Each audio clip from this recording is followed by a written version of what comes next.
part of my legacy is giving back in terms of giving knowledge. Sometimes it's about money or resources. So most of the time it's about information and sharing and giving, real and raw and relatable information, man, so that we can, impact the world. And for me and for us, it's about impacting people that look like us, that didn't have the advantages or the head start, or again, more importantly, the information. This can't be it. There has to be more. Wait, am I crazy? No. If you're yearning for more and working hard to make your dreams a reality, then you're in the right place. Welcome to Dream Catchers. It's the only show committed to helping you self-actualize and then transcend, leaving you with the legacy you've always desired. Listen in on conversations with successful philanthropists, entrepreneurs, and founders every week as we connect with them for inspiration, education, and direction. Your host, Jerome Myers, is here to help you exit the matrix and transform into a leader of your own revolution. The question is, do you believe your dreams should be real? Hey, everybody, and welcome to the Dreamcatchers podcast. I'm your host, Jerome. And look, man, y'all better get the notepad out because we've got a heavyweight in the game in the building with me today. I guess we're not in the building. We're on Zoom today, but we'll get it together eventually. I've got Rod Brown. I didn't have to go far to find Rod. In fact, I saw him this morning in the gym. And so we're both in Greensboro, and I'm so excited to bring this story to you guys because this guy's been laying low, and I think it's going to be tremendously inspirational for you. So with that said, Rod, welcome in, man. Thanks for coming on to the show. Man, thank you, bro. You don't have to thank me. I'm excited about being here and doing what we can to help you guys out and make you grow and go, period. Grow and go. What I've learned about Rod is he's quiet, right? He sits in the corner, and I think he observes everything. I don't think he misses anything. And then when he actually speaks, it's always pointed. There's not a bunch of extra words. There's not a whole lot of emotion. And so I want you guys to really lock in and pick up the jewels that's about to get dropped. And so earlier this week in the gym, there was an argument that ensued. You were on the bike. There was a gentleman who approached you, and he said, people can multitask. They can do a bunch of different things. I can walk and chew gum. I can do this. I can do that. And you said, people don't multitask. So I want to go right there, right? Let's talk about multitasking. Right. Is that a thing or no? Nah, it's not really a thing, man. We switch tasks. So it's a thing if you limit the definition of multitasking to literally doing physically two things at one time, right? But people, when they talk about multitasking, they talk about it in the context of, work or business or even home, their home life, how they can do multiple things at one time. And the reality is you cannot constantly, you cannot do multiple things consciously, right? Because your brain can only think about one thing at a time. Now, the brain is powerful, so it can think about things, rapidly, multiple things rapidly. But if you had to, if I told you to write the alphabet from A to Z and carry on a conversation with someone, you could do it, but you're going to stop writing, have the conversation or talk, or you're going to stop talking and write. But you're not going to be able to consciously write and talk at the same time. So the argument was, dude, you're sitting on a bike, you're riding, you're pedaling, right? And you're talking to me. Oh, and by the way, you're drinking a drink. So I don't have to think about pedaling a bike because I've done it a gazillion times. Now, I bet you if it was the first time I rode the bike, I would have to think about pedaling and think about being comfortable on that bike. I couldn't have had the conversation. I couldn't have drank the drink, right? So that's my kind of my definition and my position on multitasking. Yeah. And the reason why I brought that up is because I think a lot of people who listen to this, they're trying to create streams of income. Yeah. Excuse me. They're trying to build multiple businesses at the same time. Yeah. I think that's a failing pursuit. Yeah.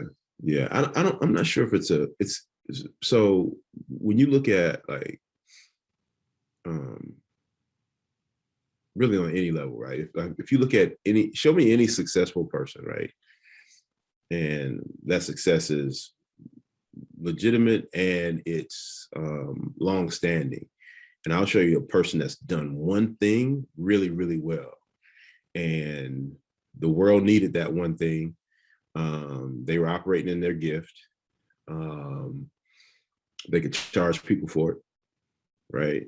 Um, but then at some point, because that one thing became the thing, like me pedaling the bike, then they could branch off and do other things. I think the problem with people trying to obtain multiple streams of income, which is definitely something that's doable, is they try to obtain 5 streams of income at the same time.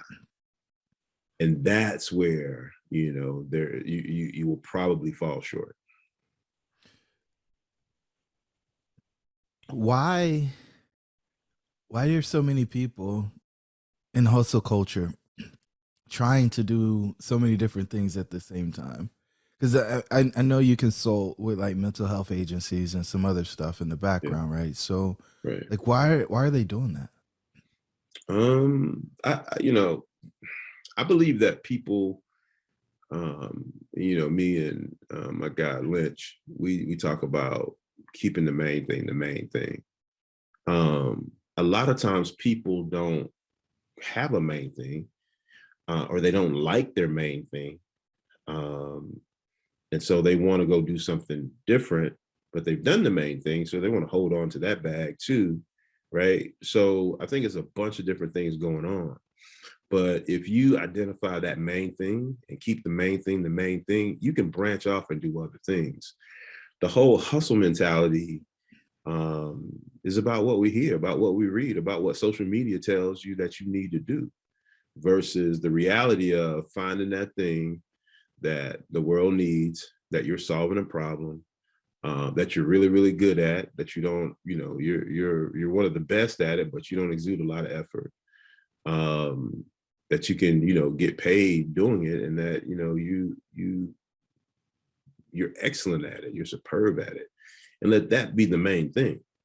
And then, again, branch off and do some other things. So there's a whole bunch of factors why, that hustle mentality exists. I mean, think about any mentality, right? It was born somewhere, and then people just added fuel to that fire. So that whole hustle gang, hustle mentality is the same thing. All right, so you were in wealth management. A lot of the people Yeah. I work with were like our financial advisors, or they place capital in alternative investments or something of that sort. And you left that behind. Yeah. Can you break that down for us and tell us Yeah. how you got to the place where you exited a business a couple of times? Yeah. So when it came to wealth management, I got into wealth management because I was bored with what I was doing. I was working for a bank, and I was in banking operations, and I did really well, but it was boring, quite frankly. And so um, I needed to find the thing to go do that I wasn't bored at doing. At least that's what I thought at the time, right? Because it was all about being excited and not being bored at what I was doing, which I think is not a mistake, but it is like people have to. I think there are three landing spots, right? Um, you have happy, and you have not so happy, and then you have content, right? So you have boring, you have exciting, and you have content. And so a lot of times people chase exciting. And so when they're not excited anymore about whatever it is, regardless of how well it's working, then they go chase excitement again, right? Or happy. And really they're chasing that, they're chasing dopamine. They're chasing that stuff that your body produces that makes you feel happy, right? And so for me, at a certain point in time, that's what was going on. So I was like, man, I gotta find happier. I gotta find exciting again because I'm bored doing this. And so, although I did it really, really well, I was being promoted the whole 9 yards. And so, I made a list. I made a list of, like, if I had the perfect job, what would the perfect job be? I made a list of everything that would be in that perfect job, right? And so, and then tried to find vocations that fit my list, without, sacrificing much of the list. And so, financial advisor, wealth manager, that hit the list. Then I had to go figure out how to become that. And I kind of navigated my way through the organization that I was in and became that. And then I did really well in doing that as well because, success leaves clues. And I just thrived in that business. But then a couple things happened. Excuse me. One was, one day I realized there are certain vocations that have instant credibility, right? A lawyer, instant credibility. If you're a lawyer, then, oh man, you're smart. You went to law school, the law, instant credibility. A doctor is another one, instant credibility. If you're a doctor, then, you're smart. You're smarter than most people. You understand how the body works. You just have an elite level of knowledge and information and capabilities, right? And so financial advisor or wealth manager kind of fit in that area. And but how many people know that they're bad doctors, terrible doctors, that they're terrible lawyers, right? And so and so you kind of get this complex, like, man, I know I can tell you what to do with your money. I can tell you, how to grow your money, how to sustain your money, etc. And so me and my business partner at the time, because he and I, we were on a team together, and he and I had a conversation one day, and I realized, I'm like, wait, what did you do before you became a financial advisor? And he was like, I was a truck driver. No, I unloaded trucks. And I was like, yeah, I worked in banking operations. So what's the difference between us and our clients?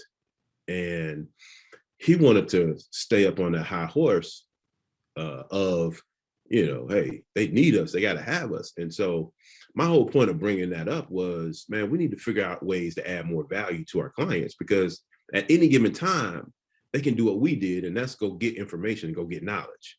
And so that happened. And but he was just like, he was hell bent on, nah, we're the financial advisors, we're the one with the knowledge. I'm like, but all we did was you loaded trucks, and now you're a financial advisor. You just went and got the information, right? You went and studied to become a financial advisor. Our clients can go do the same thing. So we need to add more value. So that was one thing. The other thing was, the people that I work with, my clients, they were business owners. A lot of them were business owners. And I'll never forget, I had this one guy, I inherited an account. It was like $60,000. And because a financial advisor left. So when you leave, they just spread your account, spread that person's accounts out. So I inherited an account, 60 grand. So notice went out to the guy that, hey, your account was assigned to Rod Brown. So guy calls me and said, hey man, I want to close that account. I'm like, close it? Wow, why do you want to close the account? And he was like, the guy that had the account before you, that was my cousin. I was just helping him out. Man, I want to go buy me a Corvette with this $60,000. And I'm like, so my job is to retain those assets. My job is to come up with, and I was like, listen, do you mind if I come visit with you? Mind if I come see? He was like, no, come on out. So, bro, I drove to Kernersville, North Carolina, right? And I go to this warehouse looking building, probably 900 to 1,000 square feet. His office was probably 300 square feet of, a third of the size of the whole building. And I go in there and I sit down. And so when I walk in there, I'm just kind of looking around and I see cleaning equipment. I see those big floor buffers. I see those. I see chemicals. And so, all right. And then we walk back to his office and it's like, oh, this big, gigantic, beautiful office. So I get in there and he says, yeah, I'm glad you came out to meet me. What do you want to talk about? And I said, well, I want to talk about, what we can do for you is in terms of managing this $60,000, right? And he was like, Rod, he said, let me show you around. So he showed me around. Then he told me what he did. And what he did was he shined linoleum floors. He buffed floors in convenience stores, grocery stores, things like that, right? And he said, you see this equipment right here? He said, that equipment cost me about $1 million. He said, but it's gonna probably earn me about 3 million over the next 2 years. Can you do that with my $60,000?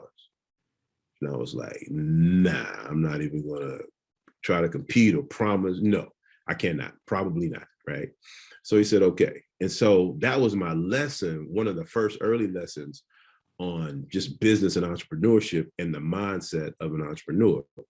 And so I left there going, wow. And then more and more of that, I started to pay attention now about what my clients did other than just managing their money, and start digging into what they did. And then, man, I just had an epiphany. I said, you know what? I got to be that guy on the other end of the phone that I'm chasing.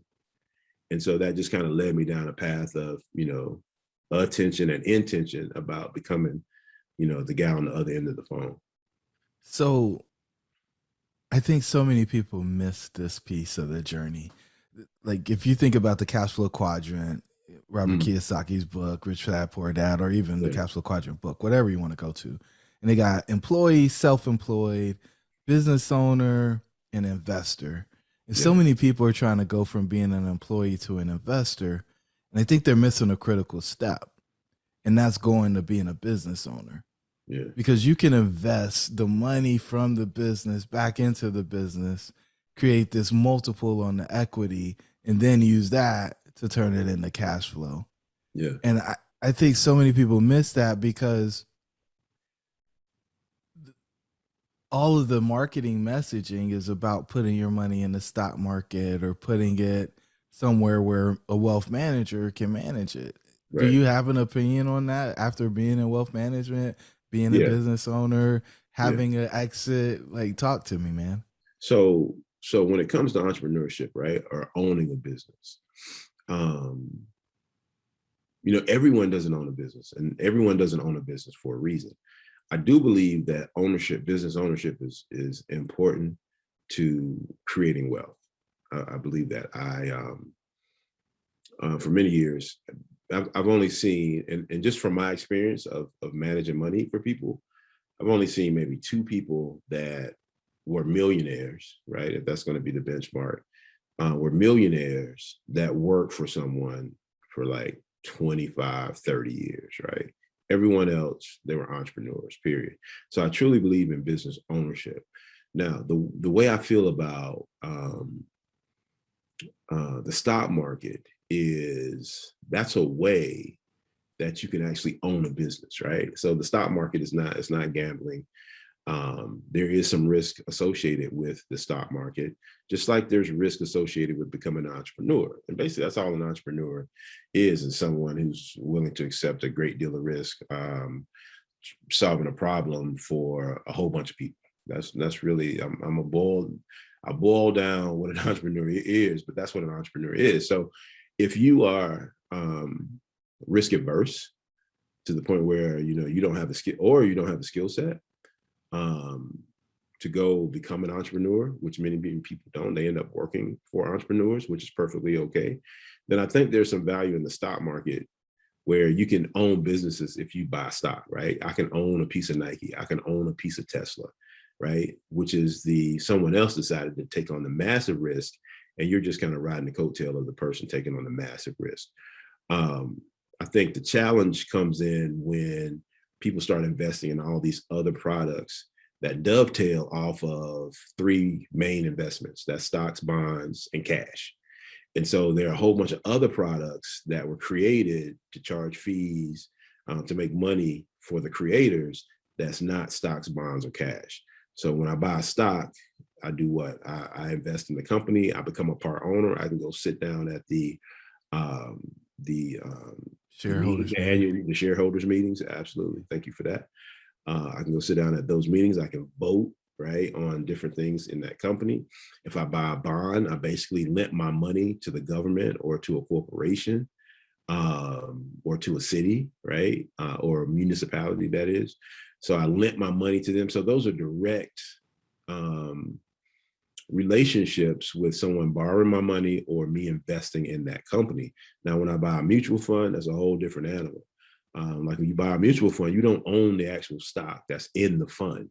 You owned shares of the fund, right? So now there's a wall that has been created in that process. So I do believe, I don't know if you wanted all of this for you to answer the question. I do believe that entrepreneurship or business is the way to gaining wealth. And so for those who don't want to or can't, or for whatever reason, don't become a business owner or entrepreneur, then hey, here's another way you can do it. Just be careful not to, get caught up into those shiny things that dovetail off of the three main investments, and that's stocks, bonds, and cash.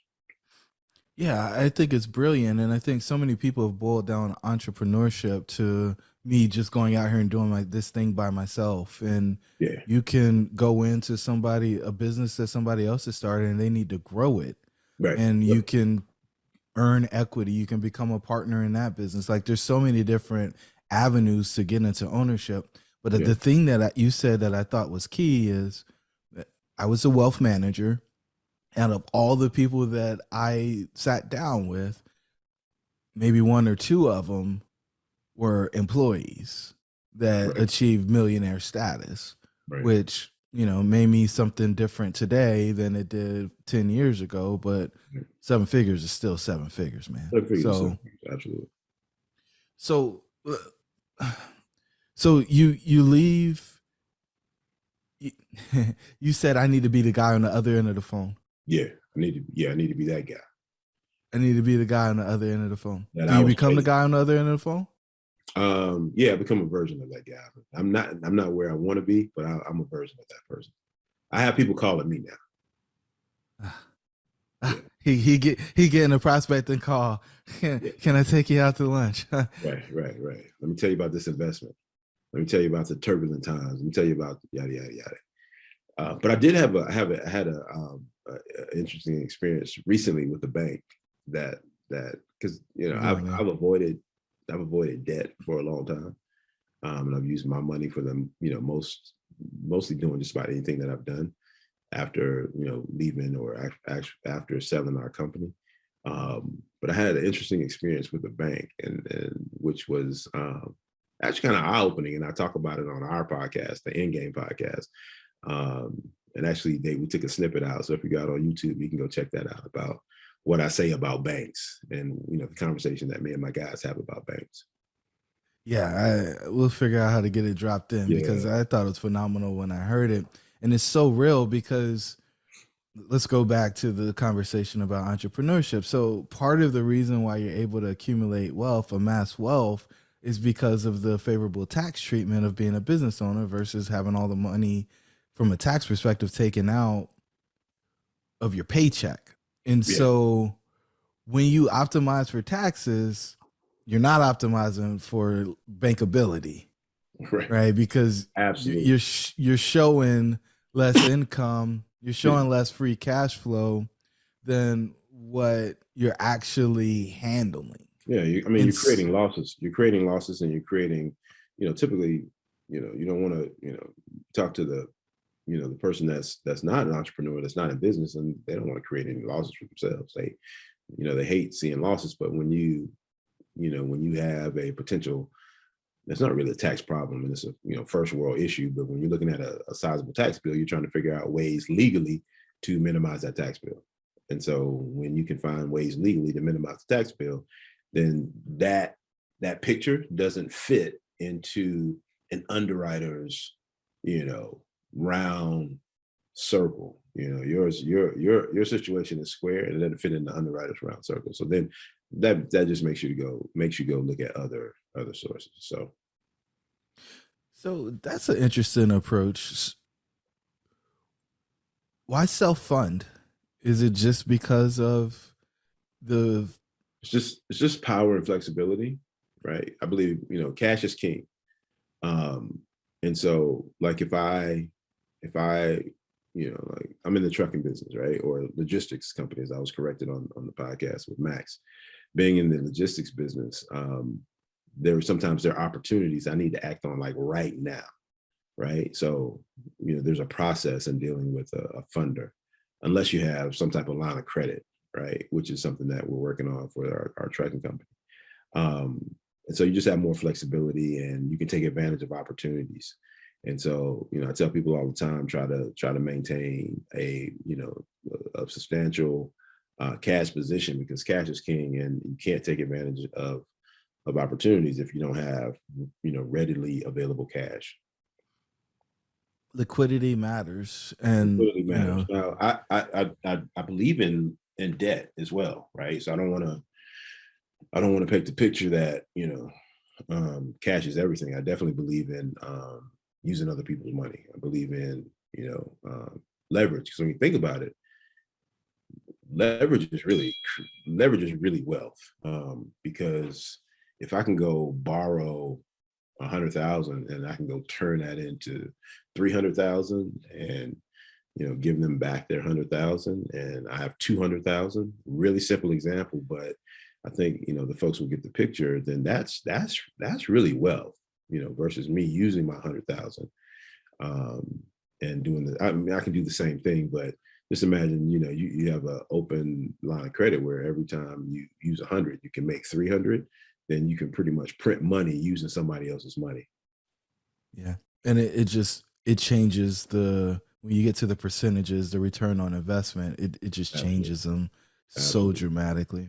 Uh, absolutely, and the other place I'll go, and I don't know that everybody gets this, is just the ability to buy a bigger asset, right? So if you have 100,000 and you want to buy it in cash, well, you can buy $100,000 asset in simple terms.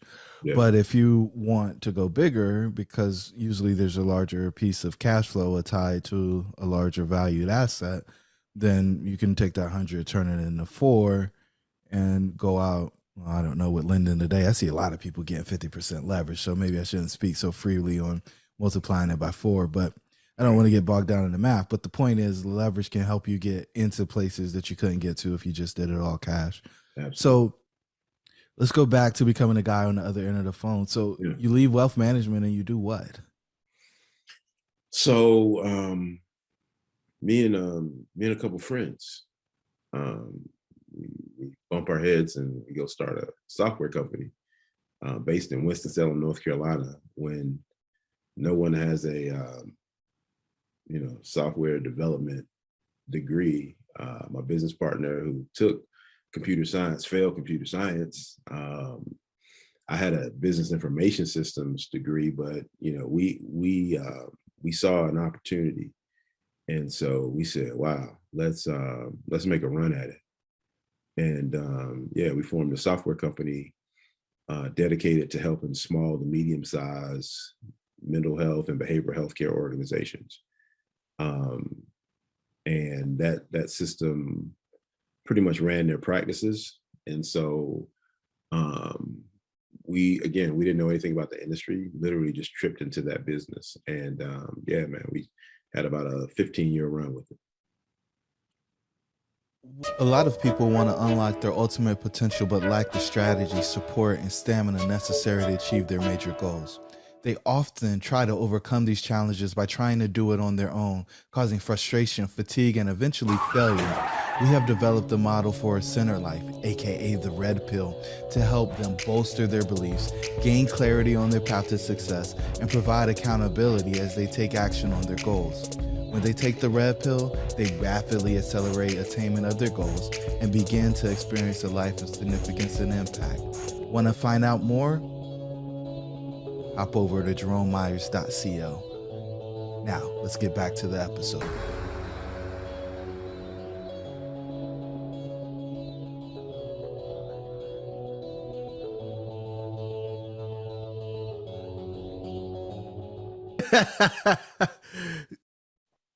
I mean, like the people out there gotta be asking, like, who does this guy think he is, Yeah, right? Because yeah, I go from banking operations, wealth management. I could kind of see, because you're still at the bank. I could kind of Yeah. see that transition, right? Right. But you just gonna jump out the window and build a software company? But did you Yeah. write any code?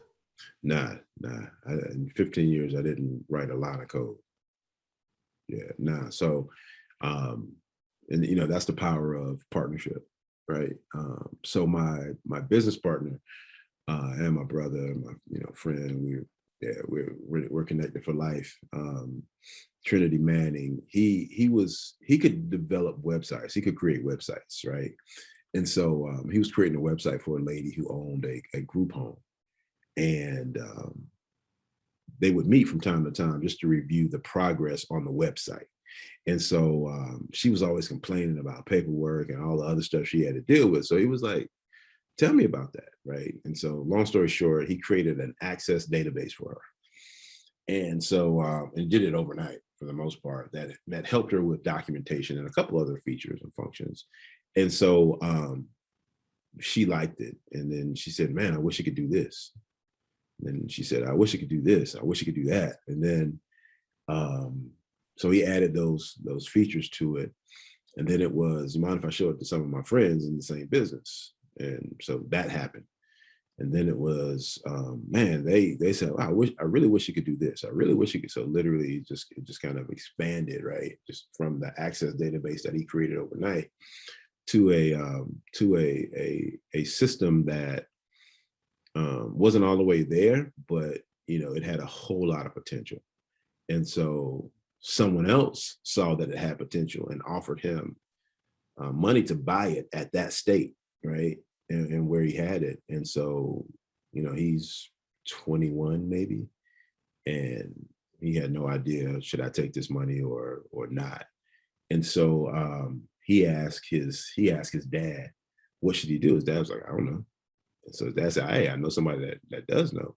So his dad, and we all went to the same church. So his dad asked his pastor to give him advice. And so our pastor said, I don't know, but I have some people that probably do know what you should do. And so he literally brought about 10 guys together one Sunday morning, and before church, and we sat down, and so Trinity told the story, and we went around the room, and everyone had to say, would you sell it, or would you try to maybe turn it into a business? And so they got to me, and I think I was the last person. And he had a couple paying customers at the time, 2 or 3 paying customers. And so I found out how much they were paying them. And then I was like, well, so if you go get about 50 of those customers, 50 more paying customers, then you'll get that amount of money forever. Right. And he was like, well, yeah. I said, so yeah, I wouldn't sell it, and the phrase I used was, I swing for the fences. I swing for the fence. And so we left that meeting, with that day. And so a bunch of people promised, different things they were going to do. And again, I'm in wealth management, so I have relationships with attorneys and CPAs. And so I said, you know what, I'm going to get you in front of a business attorney. And so I set that meeting up, and me and Trinity, and we went and sat down with the guy. And so we finished with that meeting, and Trinity said, he called me. I drove to Greensboro. He called me. He was like, bro, I didn't understand anything that dude said. He was like, what do you think about, making a go at it? And so I'll never forget, I'm on my deck. I'm drinking a Diet Coke or something. I'm on my deck. And so I was like, let me think about it. And I don't know, 20, 30 seconds later, I'm like, I'm in. And so I'm like, but we're going to need help, and I said, we're going to need help based on what I thought could happen. And so our other buddy, Ty McLaughlin, Ty was a financial advisor as well with a different firm. And so Ty had an office in the Winston Tower downtown. It might have been, 12 by 12 or 12 by 20. I don't know. It was just an office for an individual, had a table in there, small table, and a couple chairs. And so, we hit Ty up and was like, yo, we need to come talk to you. We got an idea. We want to run by you. And so we ran it by him, and he was like, Took him probably about 30, 40 seconds. He said, I'm in. And that office that he was in became our first office. And man, we just we grinded it out for probably about a year. We're still working our full-time jobs, and we grinded it out for about a year, and got to the point where we could start quitting our full-time jobs. And we kind of planned that out on how we would do that and who would quit and when, and based on what revenue we got in. And so yeah, and we went from, being in a handful of agencies in North Carolina to being in over 500 in about 19, 20 states in the Virgin Islands. So, yeah. So, all right, I'm in. Were you married? Did you have kids? Like, yeah. come on. Yeah. How'd that conversation go? Initially it was like, it was like, do it, go for it. That's how it was initially. Yeah, go for it, go do it. But pressure bust pipes, man. And so, because it wasn't rosy all the time. And so, wait, you mean you didn't double your income as soon as you went into the new business and all now that? that I not double my income, shoot, the amount of time commitment, because again, I'm working a full-time gig, plus, moonlighting over here, using vacation time, sick time, weekends, whatever else, evenings, to go try to grow this thing that we believed in so much, man. It was a lot. It was a lot on everybody. And so you got to sit down. You got the I need to talk to you. Yeah. Got to sit down. Yeah, I need to talk to you. But I got to sit down from bill collectors, got to sit down from bankruptcy attorney. So peep this. So I'm not sure how many people I shared this with. So back in the day, man, when I was a financial advisor, it was like being almost like a free agent, right? Because like you had a book of business, and firms would recruit you, and they were like giving you like these crazy signing bonuses, right? And signing you to like 6-year deals, 4-year deals. So when I was the firm that I was with, man, at the time, I had like a 7-year deal, and I want to say, like, I don't remember exactly how much I got, but it was north of $600,000, right? And so the Is a idea, bonus? yeah, a signing bonus, yeah. But the notion for them, just like with anything else, it's like you're going to bring your book of business, and so you're going to instantly have revenue. But what typically happens is you bring as many clients as you can, but everybody never comes, right? Everybody never comes, and then you just grow that revenue, and then you continue to grow that revenue, because a lot of times with if you have a relationship with a financial advisor, they have built-in growth, right? Because they typically charge some type of fee on how much ever money they're managing for you. So that's one way to get paid.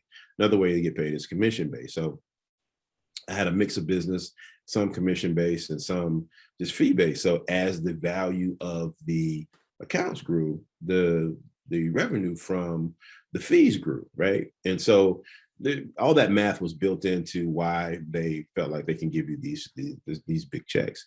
And mine was small. 600 was small. There were some, I know guys that got 7 figures just to transfer, move, leave firms, right?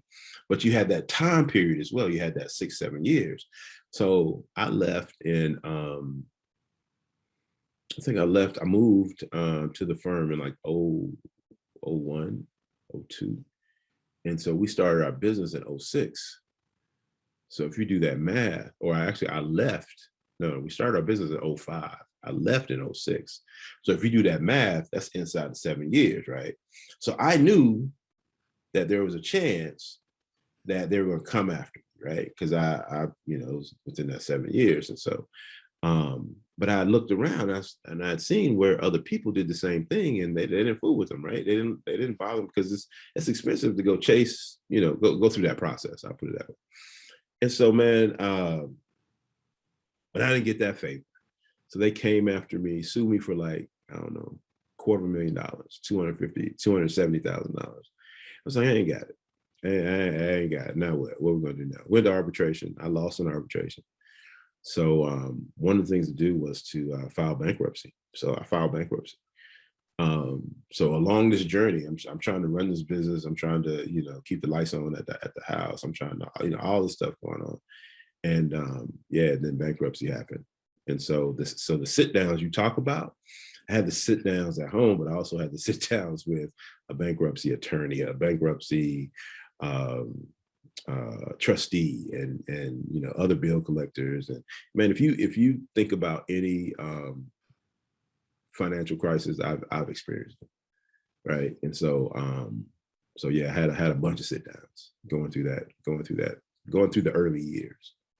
So most people don't even understand that there's such a thing as financial trauma, Oh, right? And that's what you just described. yeah. And so, you know what, to go back to your other question about, self-funding and cash. So excuse me. I've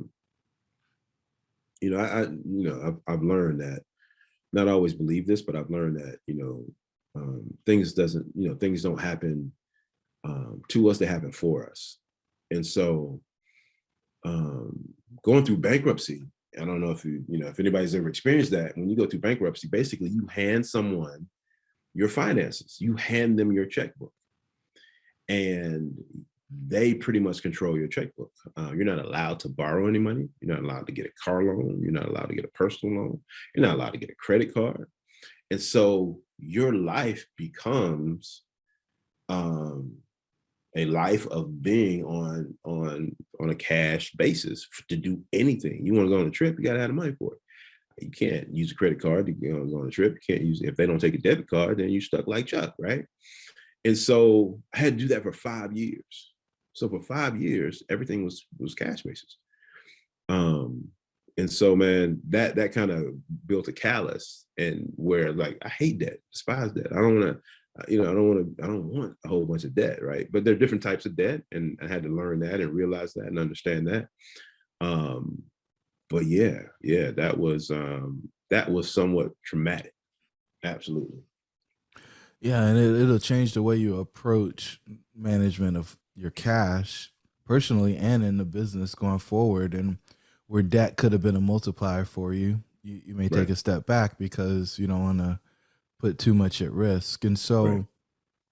but you make it through that, Right. Yep. and you sell the company. Is that how that Yeah, that ended? was years later. That was years later. Because we had to create a valuable company first and foremost, right? So years later, we were able to sell the company. And actually, Okay. that's not completely true. So one of the systems, the EHR, electronic health record system, that we sold, um, was an asset of the company. So whenever you go through the process of selling, companies or businesses, you can sell the entire company. So you can do a stock sale, or there may be certain assets within your company that are valuable, and you can sell those assets and do what is called an asset sale. And so we did an asset sale where we sold that particular software, because we still have our company, and we still have other software solutions. Man, so you just went deep because so few people have actually sold a company, right? Right. And so breaking down the different pieces, and you could sell this component, or you can sell IP, or Right. you can sell the customer list. Like there's all these different places that you could go Yeah. and allow yourself to get multiple chunks of dollars for them to be able to use or acquire the thing that you built.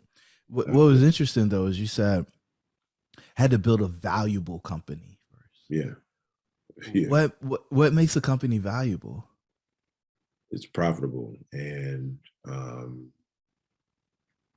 yeah, that's pretty much it. So, well, that's not completely true, because it can be profitable today and not profitable tomorrow, right? So you have to have sustained profitability and show sustained growth.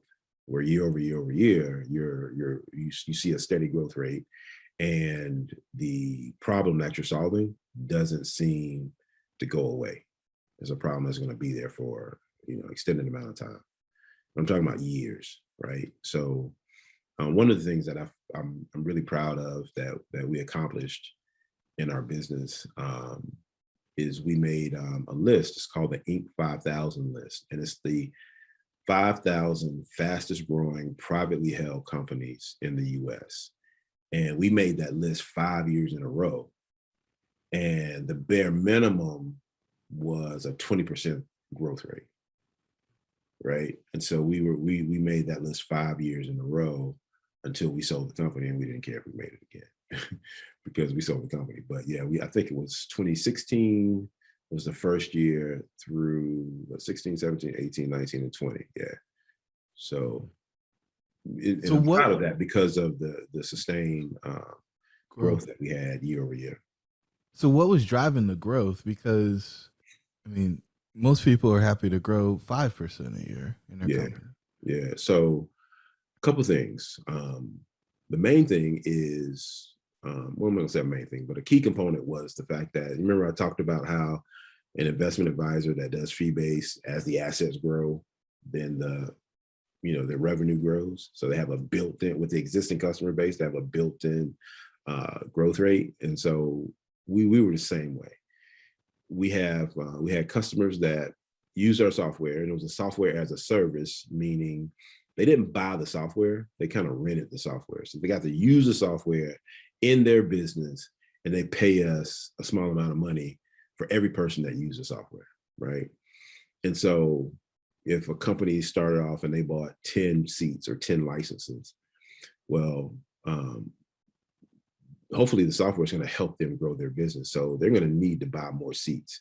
So we had a built-in growth rate, almost double figures, almost double digits, almost 10%, where people just grew. So if you have 10 staff when you first buy the system, and then you add one staff, that's a 10% jump, right? So that's a 10% growth in revenue that we got from that one company.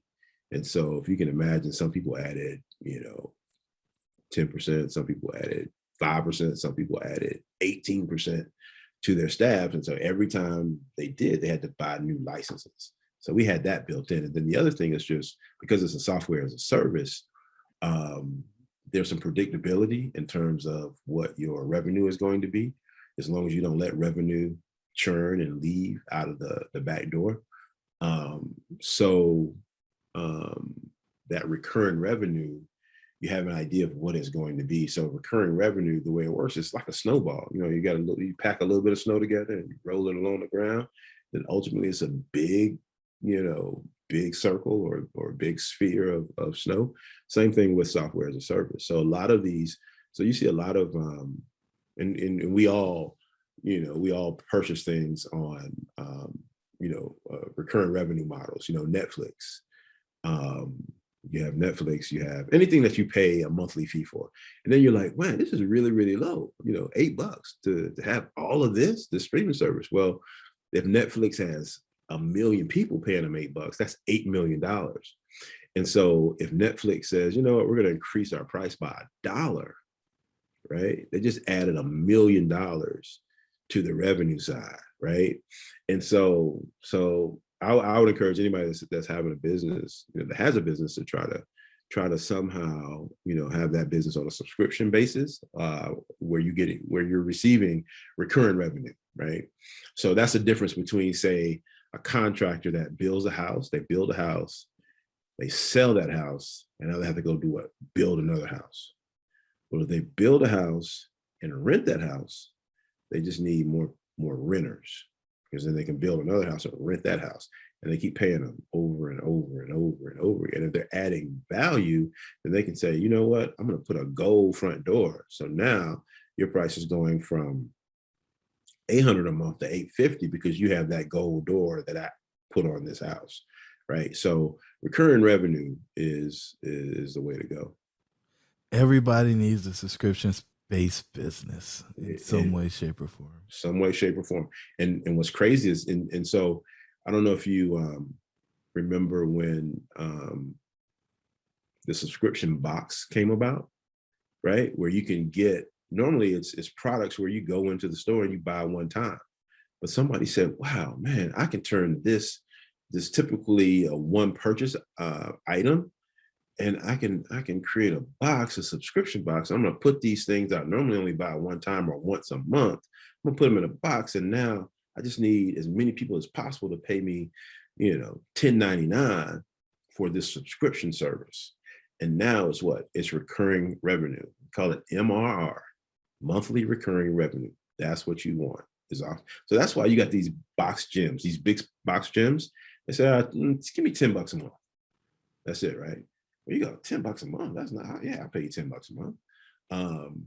Well, they just need a bunch of people paying them $10 a month, especially Yep. a bunch of people that's not getting any results, because you're going to keep coming, still trying to get those results. And you're going to keep coming so you can say, oh, yeah, I go to the gym, I work out. But they need a bunch of people paying them $10 a month. Yep. And then they get a crazy multiple like 10 or Exactly. 15x. Right. Because again, that revenue is predictable, right? Because you know how many people you have paying you X amount of dollars. And then you know what your growth rate is. So it's really, really predictable, especially again, if it's in an industry where that problem that you're solving is going to be there. People are always going to eat too much. They're going to need the gym. It's not going away. Right. Rod, time has gotten away from me, man. We're already up against time, man. And I love these conversations about business and growth and wealth creation. So maybe if we're lucky enough, we can get you to come back and we can go further on the journey, because I feel like we only got like halfway through the story, right? Because there's so much more on the back end. And so the shirt you have on, it says the End Game Podcast. Let's end with a little conversation about what that is and why you're doing it. Because it sounds like to me, and I don't know this firsthand, but it sounds like you don't really have to do much else. I mean, but you're doing this podcast and you're working on this business and you got the logistics business and you got these things moving. But let's talk about the End Game, because I think that's a passion project for you. Yeah, it's definitely it's a part of my legacy, I believe. I know my other two co-hosts, Max Maxwell and Lynch Hunt. I know it's a passion for them as well. I know it will be a part of their legacy also. So we've been talking about doing a podcast for some time. Just didn't happen. And one day, I was just like, man, again, I know what I want to accomplish, and I also know that for your audience, man, no one's ever done anything great alone, ever, right? Anybody that's done anything great, they had a team, they had coaches, they had people that cared about them and the vision. They had, they were tied to someone or a bunch of someones. And so I knew that, a part of my legacy is giving back in terms of giving knowledge. Sometimes it's about money or resources. Most of the time it's about information and sharing and giving, real and raw and relatable information, man, so that we can, impact the world. And for me and for us, it's about impacting people that look like us, that didn't have the advantages or the head start, or again, more importantly, the information. And so we were just kicking around names, and I said, but man, what about the end game? Because that's what it's really about. It's about the end game. It's like, if you say, hey, I'm about to go swim the English Channel. I'm like, why? Like, what's the end game? Like, why are you doing that? Why are you going to subject yourself, to that pain or whatever? And if you're doing something and you don't have an end game, right? If you don't have a reason why your why is not big enough, then I suggest that you just kind of take a look at that again, or why you're doing that, right?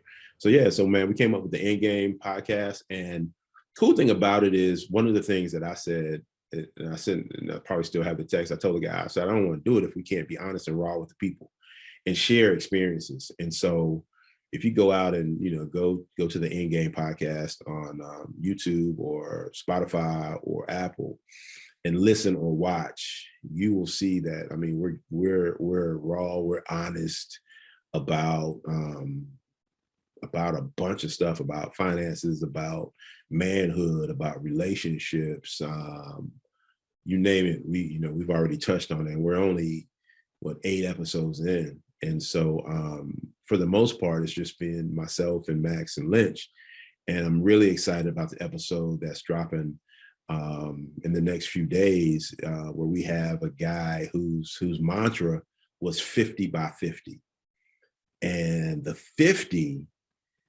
the first 50 is, well, no, the second 50 is by age 50.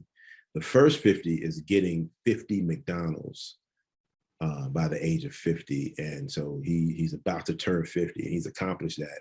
And man, we deep dive into his journey, and he looks like us, and he's honest, and he's humble. And so, man, that's what the end game is about, man. That's it.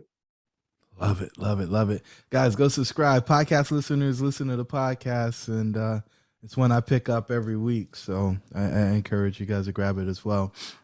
Yeah, go subscribe to your podcast, man. Go subscribe to, I mean, because your platform is really, really dope. Because you're like, yeah, I want you to hit me. It's like, I want you to get on my podcast. Or I'm like, what, again, for me, it's always, wow, what are you doing? And this is like directly in that vein. So man, I'd love to come back and again do anything I can do to help you, grow your audience, grow your listeners, because it's definitely impacting people. Well, we get messages all the time, and you never know who you're touching until